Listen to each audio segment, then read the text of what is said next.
Hi, I'm Cleo, and I'm here to talk to you about basic income.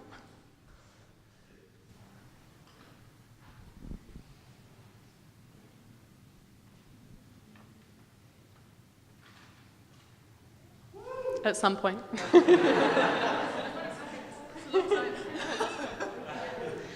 Unconditional, non-withdrawable, universal. An income that everyone receives from cradle to grave. It's a simple concept, and that's what makes it beautiful.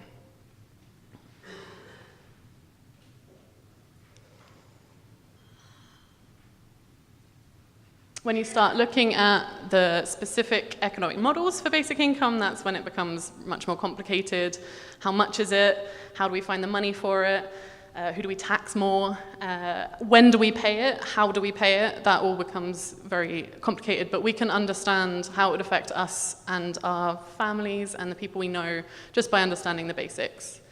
When public interest is piqued, this is what governments offer. They offer an experiment, but experiments aren't universal.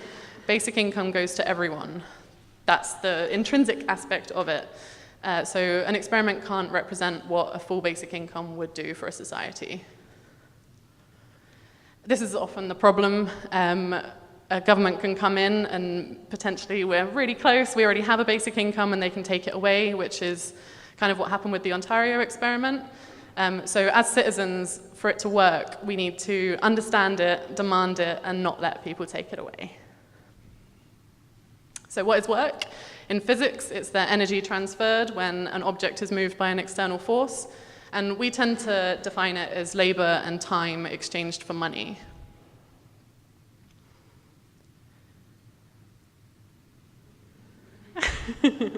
Caring for children, caring for the elderly, engaging with our communities, looking after ourselves, doing the washing up. This is all work that we all do without being paid for. Potentially, if we're too busy at our day jobs, we might pay someone else to do it if we have the disposable income. But we do these things without being paid. So how do we define valuable labor? Is it just selling our time to the highest bidder, or is it about doing stuff that fulfills us? If we had a guaranteed income, we could choose how we spend our time and our energy, and we could put a value on things that isn't represented by money. So obviously, technology is changing the way that we work, as we've heard. You can pretty much do most jobs from anywhere, and maybe in places that we haven't heard of in the Highlands.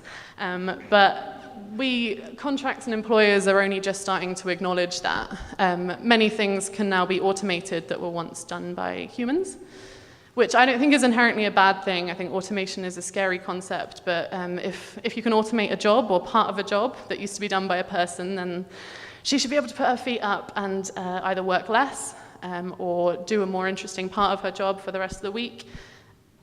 But in reality, that's not the society we live in. So really, automation is dangerous. If a job is automated, the income is lost, the support for that person, potentially their family, is gone, and there's no safety net for them.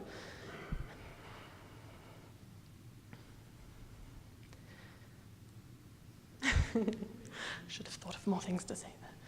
So to thrive as a society, we need to support individuals. Every individual needs to be supported for us to be a functioning society, and a basic income would be part of doing that.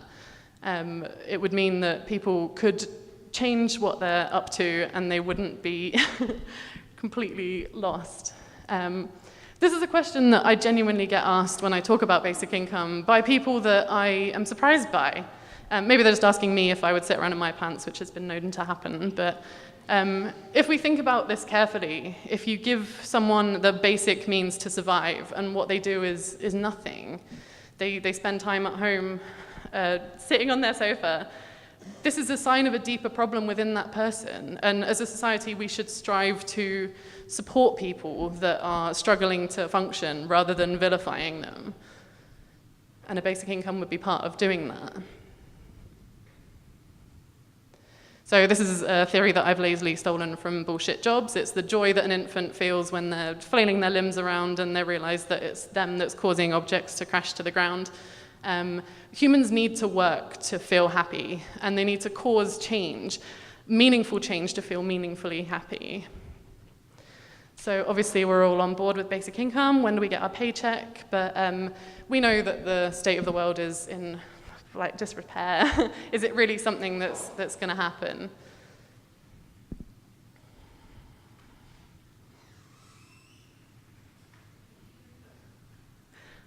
There are 4 local authorities in Scotland that are looking at the feasibility of a basic income experiment: North Ayrshire, Fife, Edinburgh, and Glasgow.